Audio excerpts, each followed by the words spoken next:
Thank you so much, Leanne. Yeah, listen, not anytime soon, but never say never. Let's get back to the topic of conversation this morning, Leanne, and that is HIV. And I think one of the new frontiers, absolutely important in the war against HIV, is young adolescents in sub-Saharan Africa. Leanne, some shocking statistics there. We do understand that young girls in particular, aged between 15 and 19, account for 7 in 10 new infections in the region. Leanne, the number of adolescent deaths from HIV-related illnesses or those opportunistic illnesses have tripled over the last 15 years. We do understand that such deaths are, it is the leading cause of death, at least in Africa, and the second in the world. So we still do have quite a large problem on our hands. Let's speak to someone who may hold some solutions. He is the Executive Director for UNAIDS. It's Mr. Michel Sedibe. A very good morning to you. It's a huge pleasure to have you with us. Thank you very much. It is an honor and privilege to be here with you today. HIV, we have been making a lot of progress. We have been breaking the trajectory of new infection, but unfortunately we are failing to young girls. We are failing to adolescent girls because sexuality education, comprehensive sexuality education is not almost existing. So skills, competencies which could help them to really negotiate risk in a different way is not there. But we have to know also that is sending us to very basic issues, poverty.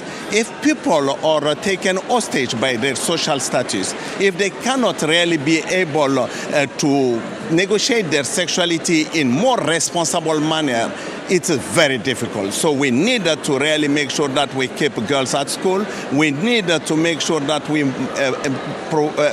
now we push like cash transfer to make sure that young girls can be going safely and coming back at home, and also fighting violence against girls.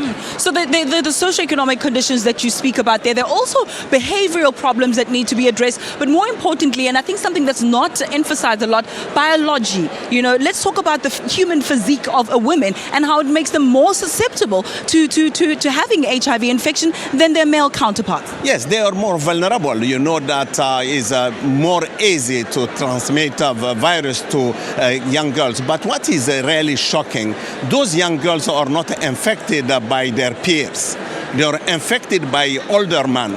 Unless we are also getting those older men and make sure that they can have access to prevention services, they can have access to testing, and make sure that they can be put on treatment, we will have a problem. So we have a social problem also. It is intergenerational sex, and we need to deal with those issues. It is not, if you look at the curve, you will see that most of those young girls between 14 or 15 to 24, they are not infected by their peers. They are infected by older men.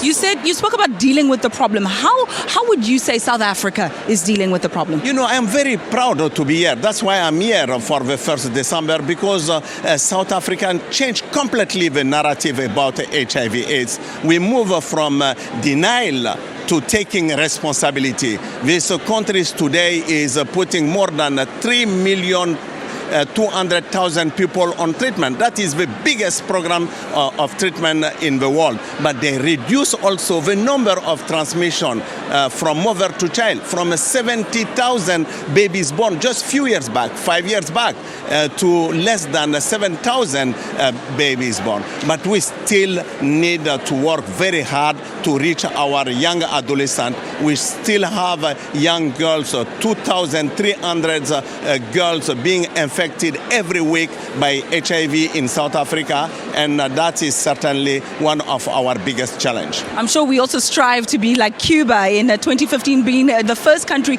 to be declared as those who have zero mother-to-child transmission. But let's take a global perspective now. A good 36.9% of people living with HIV around the world. How are we faring, considering that this virus was first detected in 1984, I believe it was? Why are we still seeing new infections in 2015? I think many reasons. First, we have to know that we didn't know much about. We have to remember that just in 1996, none of the people who are on treatment today were on treatment. Today we have almost 16 million people on treatment. Every 5 years we have been able to double these numbers, and I can think that if we double once a time more, we will be able to break the backbone of this epidemic. Mr. Sedibe, it's a huge pleasure. Thank you so much for joining us. And I think one thing that stands out from all our guests this morning is the enthusiasm with which they tackle this issue of HIV. So we'll speak to one more person, very, very critical and key here in South Africa